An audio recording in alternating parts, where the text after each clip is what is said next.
예, 우리가 어제 나눴던 말씀을 한번 되짚어 보고 이어가도록 하겠습니다. 한번 파워포인트를 열어주시고, 자, 어제 우리가 이야기했던 느헤미야에게 신학의 길을 묻다. 느헤미야는 어떻게 하나님의 비전을 품게 되었느냐? 2절을 보면 예루살렘의 형편을 들었다 그랬습니다. 그 왜 물었느냐? 관심이었죠. 공동체에 대한 사랑이었습니다.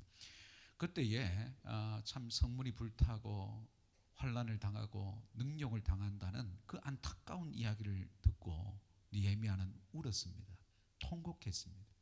그 눈물의 기도가 하늘의 하나님 앞에 금식 기도가 되었습니다. 그 눈물이 기도가 된 것이죠. 그때 하나님의 비전을 발견하게 됩니다. 내가 고국 땅으로 돌아가서 무너진 성벽을 재건하겠다. 그것이 느헤미야의 평생의 꿈, 비전, 삶의 이유가 되었어요. 그리고 그 기도가 이제는 11절에 하나님 나를 좀 형통하게 해 주옵소서. 그때 내가 술관원이 되었더라. 이제 왕 옆에서 왕을 모시는 사람이 되었더라. 하나님께서 복을 주셨다는 말이죠.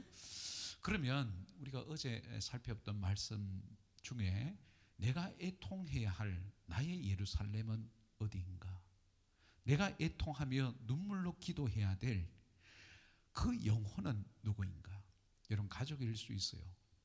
그리고 우리 교회 다음 세대일 수 있고 우리 대천교회, 또 잃어버린 영혼, 나라와 민족일 수 있습니다.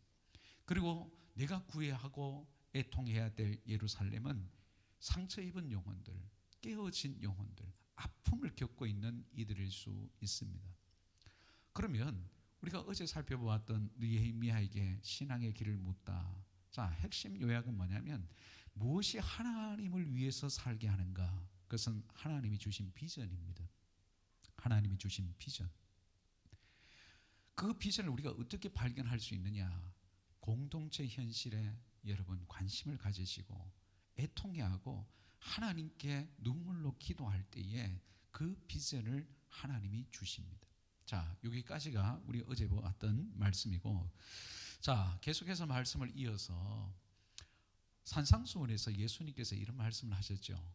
애통하는 자는 복이 있나니 그들이 위로를 받을 것이며. 애통하는 자는 복이 있나니. 우리가 주일 오후 재직 세미나 때 애통하는 자라는 말에서 이 애통이라는 말이 무슨 의미라 그랬습니까? 초상집에 상주들이 눈물로 자기 사랑하는 가족을 떠나 보냈을 때에 우는 그 극도의 슬픔, 아픔, 그 눈물을 이야기한다 그랬어요. 그것이 애통이라 그랬어요. 그런데 이렇게 애통하는 자들이 위로를 받는다. 정말 잃어버린 영혼을 위해서, 교회를 위해서, 나라와 민족을 위해서 하나님 앞에 눈물로 애통해 하는 그들에게 하나님의 위로가 있더라는 것입니다. 그래서 예레미야는 이 예루살렘의 형편을 들었을 때에 울 수밖에 없었어요. 너무 마음이 아팠어요. 그리고 금식하며 기도했습니다. 이것이 왜 중요하냐? 여러분, 느헤미야의 이름의 뜻을 기억하셔야 됩니다.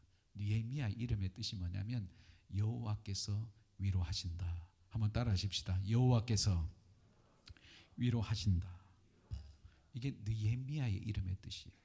자, 느헤미야가 애통하고 슬퍼하며 눈물 흘리는 자였어요. 그때에 애통하는 자는 복이 있나니 그들이 위로를 받을 것이며, 느헤미야는 애통하는 자였지만 그 이름대로 여호와께서 위로해 주시는 사람이었습니다. 그렇습니다. 여러분, 지금 우리에게 위로가 얼마나 필요합니까? 위로가 필요해요. 하나님의 위로가 우리에게 얼마나 필요합니까? 여러분 개인의 문제도 아픔도 또 자녀의 문제도 고난도 있어요. 이때 참 울면서 기도할 때에 하나님의 위로가 분명히 필요합니다. 하나님의 위로가 있어요. 그런데 느헤미야처럼 내 문제가 아니에요. 내 아픔이 아니에요. 더 넓은 의미에서 공동체의 아픔이고 고국 땅의 아픔이에요. 그 아파하는 자들과 함께 아파하고 하나님의 영광과 명예가 땅에 떨어진 것 때문에 아파하고 눈물 흘리는 느헤미야에게 하나님의 위로가 있었다는 것을 기억하십시오. 그래서 여러분, 정말 주님을 위해서 살겠습니다. 공동체를 위해서 내가 헌신하겠습니다. 제가 주의 일을 감당하겠습니다. 형통하게 해 주시옵소서.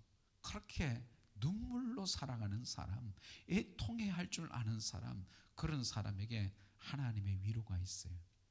하나님의 간섭하심이 있어요. 그렇게 기도하는 사람에게 하나님의 말로 달 수 없는, 상상을 뛰어넘는 하나님의 기적, 하나님의 복, 하나님의 형통이 있음을 믿으시기를 바랍니다. 그래서 여러분, 부와 귀가 높여주심이 하나님의 손에 있다는 것을 기억하십시오. 그래서 26년도 이 한 해에 저와 여러분들이 딱 이 결단을 하십시다. 이 결심을 하십시다. 그게 뭐냐? 이제는 나를 위해서 사는 것이 아니라 하나님의 영광을 위해서 살겠습니다. 내 삶의 최우선 순위를 하나님께 두겠습니다. 하나님의 교회를 위해서 살겠습니다. 하나님의 나라와 의를 먼저 구하겠습니다. 먼저 기도하겠습니다. 표대를 향해서 달려가겠습니다. 이렇게 하나님 앞에 결단하고 결심할 때에 사랑하는 우리 성도들의 그 직장에 하나님께서 이 한 해 승진의 복이 있기를 축복합니다. 높여주시는 복이 있기를 바랍니다. 사업하시는 분들은 창대하고 번창하기를 바랍니다. 여러분들의 자녀들에게 하나님이 지혜를 주시고 장래 앞길에 복을 주시기를 바랍니다. 여러분들 들어가도 나가도 복을 받기를 바랍니다. 여러분들의 산업의 울타리를 하나님께서 지켜주시기를 축복합니다. 여러분들이 손을 한 모든 범사가 복되기를 축복합니다. 아멘. 어떻게 살아갈 때에 느헤미야처럼 하나님의 영광을 위해서, 공동체를 위해서 애통해하고 눈물로 기도하는 자에게 하나님께서 그렇게 하실 것을 믿고 살 수 있기를 바랍니다. 그래서 이 한 해 여러분 돌아볼 때에 내가 신년 특별 저녁 기도에 이 느헤미야에 대한 말씀을 듣고 나도 그렇게 살아가려고 애를 썼더니 하나님께서 나에게도 하나님의 위로를 주시고, 나에게도 하나님의 위로를 주시고 하나님께서 형통하게 해 주셨더라. 이것이 여러분들이 고백할 수 있는 간증되시기를 다시 한 번 더 주의 이름으로 축원합니다. 자, 오늘은 그러면 누가 하나님 나라의 진정한 일꾼인가? 누가 하나님 나라의 진정한 일꾼인가?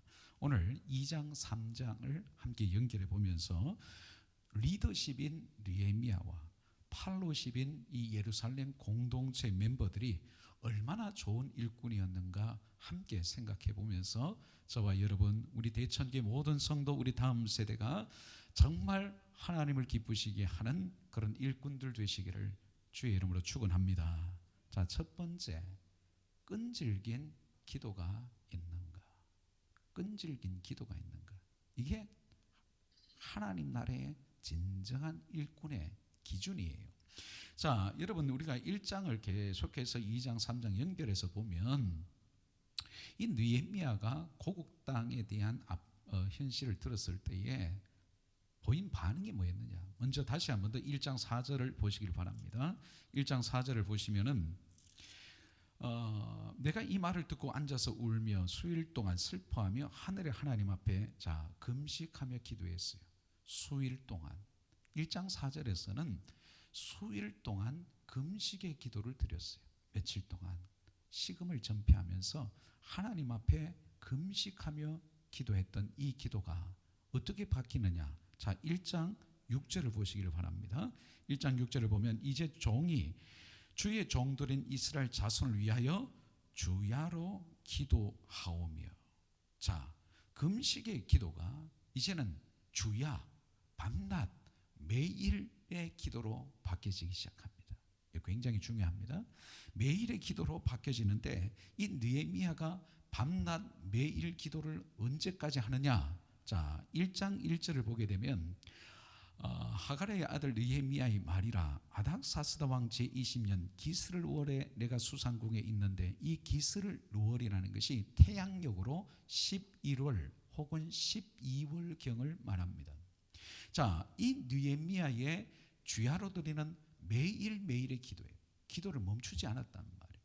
언제까지 이렇게 매일매일 기도를 했느냐? 자, 2장 1절로 넘어오시길 바랍니다. 2장 1절을 보시면은, 자, 아닥사스다 왕 제20년 니산월이라고 그 연도가 표기되어져 있어요. 니산월이라는 것은 태양력으로 3월 혹은 4월경을 말합니다. 1장 1절에 기스르월에서 이제 니산월로 바뀔 때까지가 약 6개월가량이 됩니다. 6개월 동안 느헤미야는 매일매일의 기도를 멈추지 않았어요. 하나님, 고국 땅으로 돌아가겠습니다. 성벽을 반드시 재건해내겠습니다. 이것이 하나님께서 내게 주신 비전이요, 하나님께서 이 일을 위해서 나를 수상궁에 있게 하시고 이제 술관원이 되어서 왕을 모실 수 있도록 하나님께서 복을 주신 줄 믿습니다. 그 기도를 6개월 동안 기도를 했는데 드디어 때가 왔어요. 간절하게 기도했단 말이에요. 드디어 오늘 본문을 보면 2장에 보면 어떤 일이 일어나느냐, 이제 왕 옆에서 술 시종을 들어야 되는데, 여러분 술관원이라는 사람은 왕은 늘 암살의 위험이 있습니다. 암살의 위험. 그래서 왕이 가장 신뢰하는 신하에게 술관원의 직을 맡깁니다. 왜? 독살당할 수 있기 때문에. 그래서 아닥사스다 왕은 이 느헤미야를 너무 신뢰했어요. 그러니까 술 시종을 드는 거예요. 왕이 독살을 당하면 안 됐기 때문에 먼저 그 음식을 맛보는 거예요. 술을 맛보는 거예요. 그리고 왕에게 준단 말이에요. 그만큼 왕이 신뢰하는 사람이 느헤미야였어요. 그러니까 하나님께서 느헤미야를 얼마나 높여주셨습니까? 고국 땅으로 돌아가서 성벽을 짓기 위해서는 왕의 허락이 있어야 되는데 그 왕의 허락을 그냥 받겠어요? 왕 옆에 있어야 되죠. 그런데 느헤미야가 너무 슬펐어요. 그래서 오늘 본문을 보면 얼굴에 수심이 있었더라, 그렇게 이야기를 합니다. 그래서 이 아닥사스다 왕이 이렇게 묻습니다. 자, 2장 2절을 한번 보실까요? 2장 2절. 자, 2장 1절 2절을 같이 한번 연결해서 읽어보겠습니다. 자, 같이 읽습니다. 시작.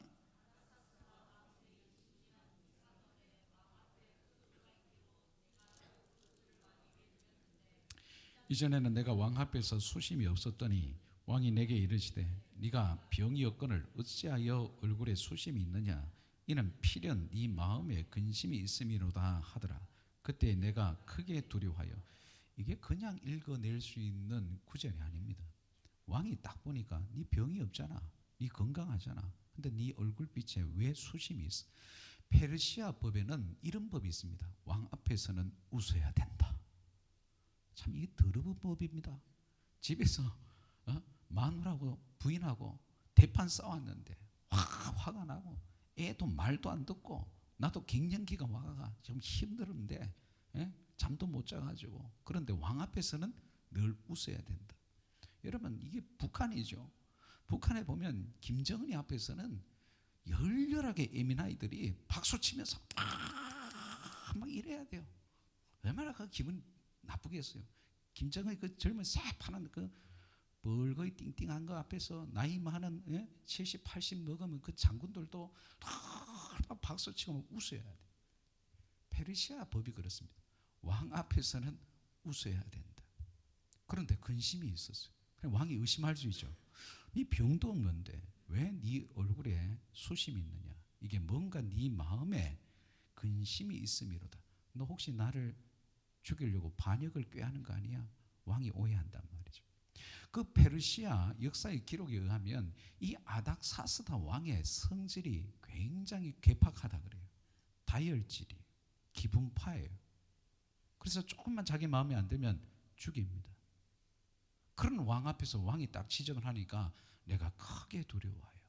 나는 반역을 일으키려고 하는 게 아닌데 왕이 오해하면 자기는 죽는 거예요.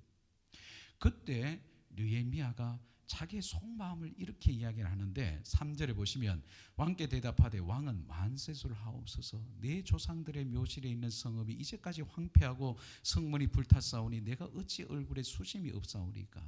여러분, 기도하는 사람에게 하나님이 탁월한 지혜를 주십니다. 기도하는 사람에게 하나님이 지혜를 딱 주는데 느헤미야가 자기는 지금 성읍을 짓고 싶습니다라고 이야기했습니까? 아니에요.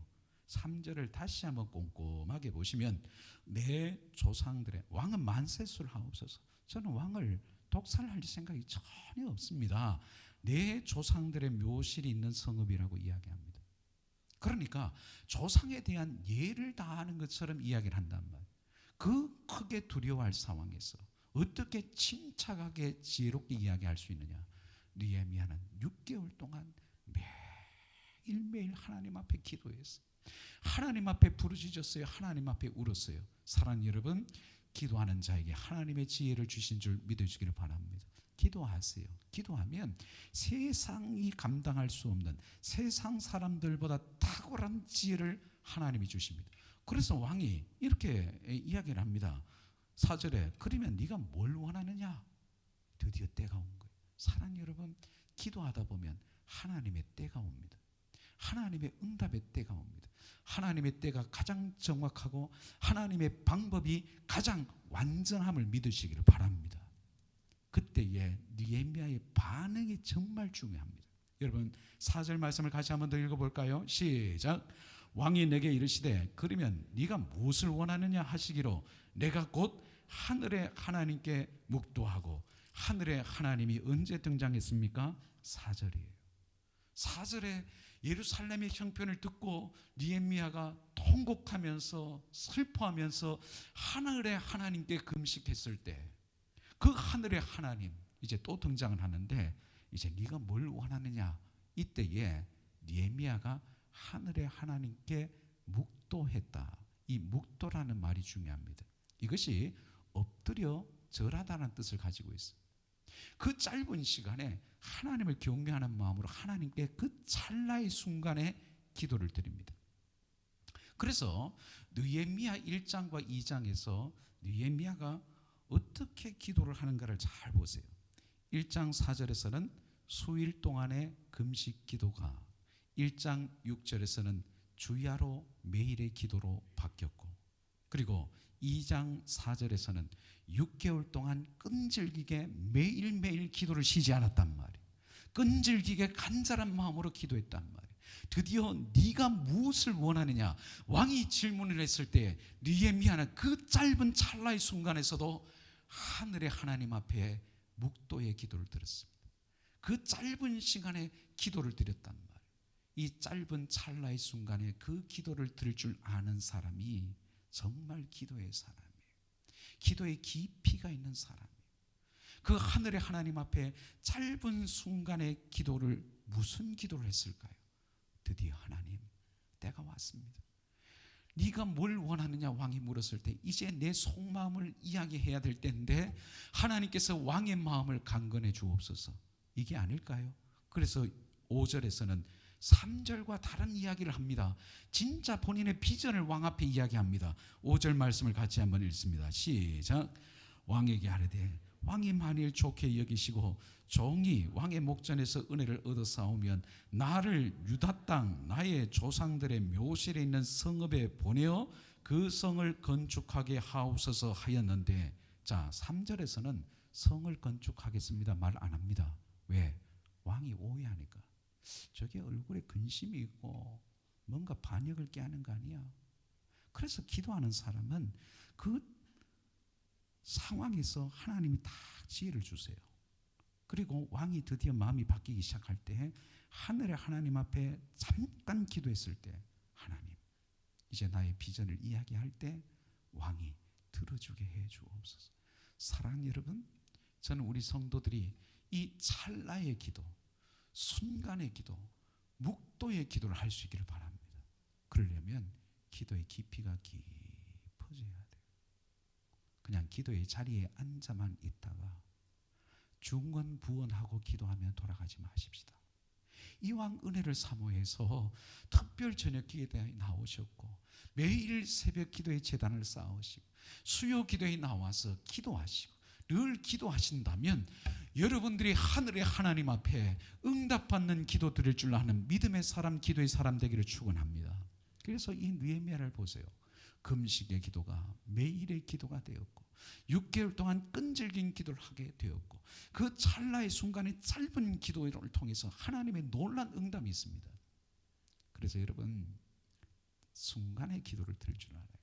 그래서 우리 학생들은 학교를 다닐 때, 우리 직장 생활하는 사람들은 직장 생활할 때, 누군가 대화할 때라도, 직장의 일을 할 때라도, 어려운 상황이 있을 때라도, 여러분들이 원하는 것을 지금 그 사람의 입에서 답이 나와야 할 때 하나님 앞에 기도할 수 있는 사람 되기를 축원합니다. 이게 진짜 기도의 사람이에요. 근데 하나님이요, 다 하나님 때가 있어요. 6절을 보면 그때 왕후도 왕 곁에 있었더라. 원래 남자들이 좀 팔풀줄 같은 기질이 있어요. 자기 부인 앞에서는 가오를 세우고 싶은 거죠. 하필 그때 왕후가 옆에 있으니까 아닥사스다 왕이 어떤 기질이라 그랬습니까? 좀 다혈질적이고 좀 주도적이고 자기 마음대로 한단 말이에요. 근데 자기가 네가 뭘 원하느냐, 갑자기 네가 뭘 원하느냐 했을 때 3절에서는 그냥 뭐 항폐하고 성읍이 불타서 마음이 아픕니다. 그 네 뭘 원하는데 했는데 갑자기 성읍을 짓고 싶습니다. 그런데 왕후가 옆에 있으니까 안 되라는 말을 못하는 거예요. 그러니까 왕이 들어줍니다. 네가 언제 가서 언제 돌아올 것이냐 라고 드디어 허락을 해주는 거예요. 그런 사람 여러분, 우리는 기도하다가 기도의 응답이 없으면 한두 번 기도하다가 포기할 때가 얼마나 많이 있습니까? 얼마나 많이 있어요. 한 번만 더 기도해보면, 응답이 되어지는데, 또 우리는 생각하다 보면, 야, 내가 이 기도가 왜 이렇게 응답이 안 되지? 이게 하나님이 원하시는 것이 아닌가? 내가 잘못된 기도를 하고 있는 것은 아닌가? 자꾸 그런 생각이 들 때마다 여러분 그냥 기도를 하세요. 기도의 씨앗을 심으세요. 잘못된 것 아니면 성령께서 불쌍히 여겨주셔서 말씀을 듣는 중에 우리의 기도의 제목이 바뀌게 하십니다. 아, 그거 아니야. 그거 하나님께서 기뻐하시는 게 아니야. 하나님이 이걸 원하셔. 성령께서는 저와 여러분들이 잘못된 걸 알아도 불쌍히 여겨주십니다. 꾸짖지 않습니다. 말씀을 통해서 깨달음을 줘요. 야, 하나님께서 기뻐하시는 것은 이 기도의 제목이야. 그래서 여러분 어떤 기도라도 하십시오. 때로는 내가 이기적인 기도인 것 같아도 기도를 하세요. 기도를 심으세요. 기도를 멈추지 마세요. 기도하다가 기도에 응답이 없다고 낙심하지 말고, 이 기도의 제목이 잘못되었을까 생각하지 말고 끝까지 끈질기게 절박한 심정으로 기도하게 되면 하나님께서 때가 되면 환경을 열어주십니다. 사람의 마음을 움직여 주십니다. 하나님의 놀라운 기도의 응답의 역사가 일어납니다. 좋은 일꾼은 어떤 일꾼이냐? 끈질기게 기도하는 사람이에요. 그래서 오늘 이 밤에 우리가 느헤미야에게 이렇게 물어볼 수 있습니다. 당신은 어떻게 그렇게 수일 동안 금식 기도하고 매일매일 그렇게 하나님 앞에 6개월 동안을 그렇게 기도할 수 있었느냐고. 저는 느헤미야서를 묵상하면서 느헤미야에게 저는 이렇게 물어봤어요. 그러니까 제 마음에 이런 깨달음이 왔어요. 아마 느헤미야는 이렇게 이야기할 겁니다. 애통해하는 마음과 하나님께 붙들린 비전 때문입니다. 애통해하는 마음, 기도에 불을 붙입니다. 하나님이 주신 비전은 기도의 방향을 잃어버리지 않게 합니다. 사랑하는 여러분, 우리에게 필요한 것은 애통해하는 마음이에요. 기도를 잘하면 어떻고 못하면 어때요? 기도를 청산유수처럼 그렇게 잘하는데 그 마음에 정말 이기적인 욕심이 가득하다면, 정말 하나님의 영광을 위해서 애쓰는 마음이 아니라면 청산유수처럼 기도하는 게 무슨 의미가 있을까요? 때로는 떠듬떠듬거리는 기도를 할지라도 정말 그 마음에 하나님의 영광을 위해서 살고 싶습니다. 나는 너무 애통해하고 눈물이 나고 아픕니다. 그래서 느헤미야가 그렇게 오랜 세월 기도할 수 있었던 것은 아파하는 애통의 마음이 있었어요. 그러니까 기도를 멈출 수 없는 거예요. 빨리 돌아가야 되는데, 빨리 길이 열려야 되는데 6개월 동안 이 순간이 오기를 위해서 그런 날마다 매일같이 기도했단 말이에요. 사랑하는 여러분 정말 여러분의 개인의 기도의 제목도 그러하지만 여러분 누군가의 아픈 이야기를 들었을 때에 그 사람이 어떻게 버텨낼까? 저렇게 힘든 상황을 어떻게 버텨낼까? 내 문제가 아니고 내 아픔이 아니고 사랑하는 성도의 아픔을 가지고 여러분들은 그렇게 눈물로 하나님 앞에 지세워 보신 적이 있습니까? 그 애통하는 마음이 있어야 합니다. 그 마음이 기도를 멈추지 않게 하는 것입니다. 나는 주님을 위해서 살겠습니다. 이 비전이 나를 사로잡으면 기도의 방향을 잃어버리지 않습니다. 사랑하는 여러분, 끈질기게 기도하기 위해서는 우리에게 두 가지가 필요합니다. 하나는 애통해하는 마음이요, 또 하나는 내가 붙들려야 할 하나님의 비전입니다. 오늘 이 밤에 기도하십시다. 주여, 메마른 내 눈에 눈물을 주옵소서. 내 눈에 눈물을 주옵소서. 내 사랑하는 자녀를 위하여 애통해하며 눈물을 흘리게 해 주옵소서. 사랑하는 우리 대천교회를 위하여 눈물 흘리는 사람, 애통해하는 사람 되게 해 주시옵소서. 우리 대천교회 주신 그 표대 비전에 사로잡히게 해 주시옵소서. 두 번째, 정말 좋은 일꾼은 혼자가 아니라 함께 일하는 것입니다. 혼자가 아니라 함께 일을 한다. 이제 고국 땅으로 느헤미야가 돌아왔습니다. 바로 자기 비전을 이야기하는 것이 아니고 수행원 몇 명만 데리고 예루살렘 성을 밤에 들어가 봅니다. 밤에 들어가 봐요. 그래서 오늘 읽었던 12절 13절 말씀을 다시 한번 더 읽어보십시다. 12절 13절 같이 한번 읽겠습니다. 시작. 내 하나님께서 예루살렘을 위해 무엇을 할 것인지 내 마음에 주신 것을 내가 아무에게도 말하지 아니하고 밤에 일어나 몇몇 사람과 함께 나갈새 내가 탄 짐승 외에는 다른 짐승이 없더라. 그 밤에 골짜기 문으로 나가서 용정으로 본문에 이르는 동안에 보니 예루살렘 성벽이 다 무너졌고 성문은 불탔더라. 느헤미야는 울었을 거예요. 하나님 일을 통해서 들었던 예루살렘의 처참한 모습을 보고, 그런데 이제 자기가 현장을 둘러봤어요.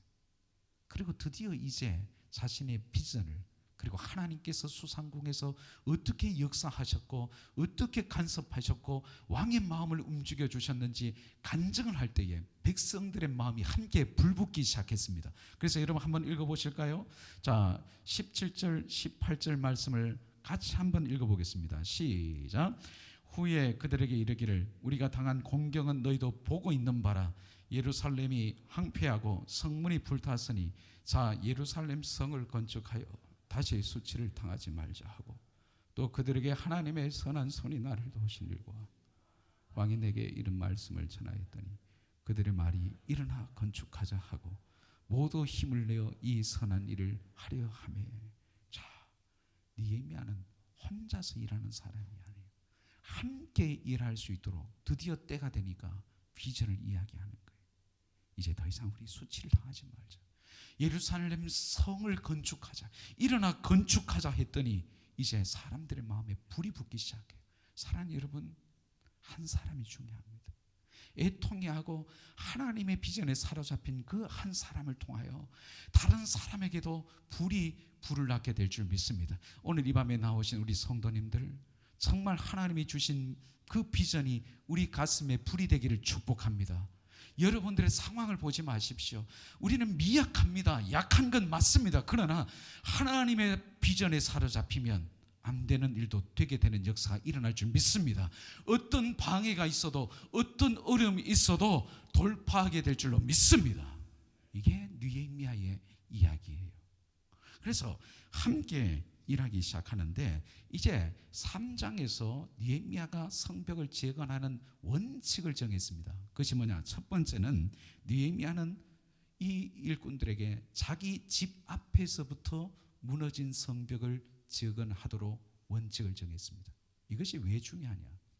자기의 집 앞에 있는 성벽부터 재건하라는 것은 어떤 영적인 의미가 있느냐면 우리 각자의 사명은 각자가 감당해야 돼요. 여러분들이 맡은 직분은 여러분들이 감당해야 돼. 내 집 앞에 무너져 있는 성벽은 내가 건축한다. 내가 땀 흘리고 내가 수고하고 내가 눈물 흘릴 때에 이 성벽이 하나 내 손으로 내가 수고하고 열심을 내어서 세워진 것을 볼 때에 얼마나 보람이 있겠어요. 사랑하는 여러분, 우리 대천교회의 역사가 이제 97년으로 접어들었습니다. 저와 여러분들이 함께 교회를 세워갈 때에 내가 땀 흘린 자리, 내가 눈물 흘린 자리, 거기서 하나님께서 생명의 역사를 일으키고 다음 세대가 말씀을 듣고 예수님을 인격적으로 만나고 우리 새가족들이 초신자들이 복음을 듣고 예수님을 영접하고 학습을 받고 세례를 받고 일꾼으로 세워지는 그 모습을 바라볼 때에 얼마나 보람이 있어요. 우리가 눈물을 흘리면서 함께 수고하고 함께 애쓸 때에 우리 대천교회 지경이 넓혀지고 정말 이 본당의 영혼들로 채워지고 저와 여러분들이 알곡되고 여러분들이 일꾼 되어질 때에 또 다른 일꾼들로 하나님이 채워질 때에 우리가 얼마나 보람이 있겠어요. 그래서 느헤미야는 각자의 집 앞에 무너진 성벽은 자기가 세워라. 그리고 두 번째 그 원칙이 무엇이냐면 모든 가족이 동참하도록 만들었어요. 느헤미야서 3장을 읽어보면 부모 세대와 자녀 세대가 함께 성벽에 재건하도록 만들었어요. 세 번째는 성벽 안에 있는 사람뿐만 아니라 성 안의 사람뿐만 아니라 성 밖에 멀리 있는 사람도 동참하도록 만들었어요. 그래서 여러분 3장을 읽어보면 30번이나 30번이나 반복되는 단어가 있어요. 그게 뭐냐면 그 다음에 그 다음에 그 다음에. 그러니까 성벽을 재건하는 일에는 모두가 한마음 돼서 함께 일하도록 만들었다는 거예요. 그래서 여러분 좋은 일꾼은 뭐냐? 느헤미야와 예루살렘 공동체를 기억하세요? 함께 하는 것입니다. 혼자서 하면 빨리 갈 수 있지만 오래 못 갑니다. 함께 하면 오래 갈 수 있습니다. 여행도 마찬가지. 혼자 가면 빨리 갈 수 있지만 지칩니다. 그러나 함께 하면 힘을 내어서 멀리 갈 수 있습니다. 느헤미야는 이것을 이야기하는 거예요. 마지막 세 번째 좋은 일꾼은 책임감이 있는 것. 책임감이 있는 것. 여러분 느헤미야서 3장을 읽어보면 참 종교 지도자들은 대제사장이나 그리고 제사장들은 다 앞장서서 성벽 재건에 헌신을 하는데 3장을 읽어보면 정치 지도자들 중에 귀족들 중에서는 헌신하지 않는 자가 있어요. 성벽 재건에 동참하지 않는 자가 있어요. 뒷짐지는 자들이 있었습니다. 앞선 지도자인데 어떤 지도자들은 솔선수범해서 앞장서서 헌신을 하는데 어떤 지도자들은 동참하지 않아요. 사랑하는 여러분, 직분은 계급이 아닙니다. 그런데 중직이라는 말은 그 한문이 그 직이 무겁다는 것입니다. 중직자는 교회가 어떤 일이 있을 때 뒷짐지지 마십시오. 앞장서는 거예요. 어떻게 성벽 재건을 52일 만에 완성해낼 수 있었느냐? 앞장선 사람들이 헌신을 합니다. 그래서 느헤미야 3장에 그 많은 이름들이 소개된 이유가 뭐냐? 하나님 나라에 헌신하는 사람은 하나님이 기억하신 줄 믿어주기를 바랍니다. 우리가 천국에 가면 주님께서 네가 사랑하는 내 교회 대천교회를 위해서 이렇게 수고하고 헌신하는 것 내가 네 이름을 안다. 우리 예수님께서 그렇게 칭찬하지 않으실까요? 인정해 주시지 않으실까요? 그래서 여러분 지도자들이나 이 평민이나 함께 일했는데 정말 특징적인 것이 뭐냐면 남자의 명단만 나오는 것이 아니라 여자의 명단도 나옵니다. 그리고 또 하나 8절을 한번 마지막으로 보실까요? 8절을 보시면 그 다음은 금장생 할헤야의 아들 우시엘 등이 중수하였고 그 다음은 향품 장사 하냐나 등이 중수하되 그들이 예루살렘의 넓은 성벽까지 하였고 이게 뭐냐면 금장생이나 향품 장사하는 사람은 굉장히 부유한 사람. 그런데 이 두 사람은 예루살렘의 넓은 성벽을 감당해냈다. 이게 뭐냐면 하나님이 내게 물질의 축복을 주신 것은 재물의 복을 주신 것은 더 많이 드리라고 더 많은 일을 감당하라고 하나님께서 맡겨주신 그 책임감이 있었다는 거예요. 앞장선 사람들 중에서는 더 앞장서서 일을 하고, 하나님께서 주신 물질의 복이 많은 사람 더 많은 일을 감당하고, 하나님이 내게 건강의 복을 주셨고 많은 재능과 은사를 주셨다면 뒷짐지지 않고 앞장서서 솔선수범하면서 일하는, 그것이 바로 책임감이라는 사실입니다. 하나님은 그런 사람을 잊지 않아요. 내 힘는 닿는 대로 정말 동참하되 하나님께서 많이 맡긴 자들에게는 많이 찾을 것이요 적게 맡긴 자에게도 달라고 요구할 것이다. 누가복음 12장의 말씀이에요. 많이 맡긴 자에게는, 여러분 달란트가 많으세요? 재능이 많으세요? 하나님이 주신 물질의 복이 많으세요? 건강하세요? 그러면 더 많이 하셔야 돼요. 많이 맡긴 자에게는 많이 달라 할 것이요. 이게 예수님의 마음이에요. 책임감입니다. 청지기 의식입니다. 이제 말씀을 맺겠습니다. 여러분, 누가 하나님 나라의 진정한 일꾼입니까? 느헤미야에게 묻는다면 느헤미야는 이렇게 대답할 것입니다. 정말 끈질기게 하나님 앞에 기도하십시오. 그리고 함께 일할 줄 아는 사람이 되십시오. 그리고 책임감을 가지고 앞장서서 일하십시오. 그 사람이 바로 하나님 나라의 진정한 일꾼입니다. 이것이 느헤미야의 답입니다. 함께 찬양하고 기도하겠습니다.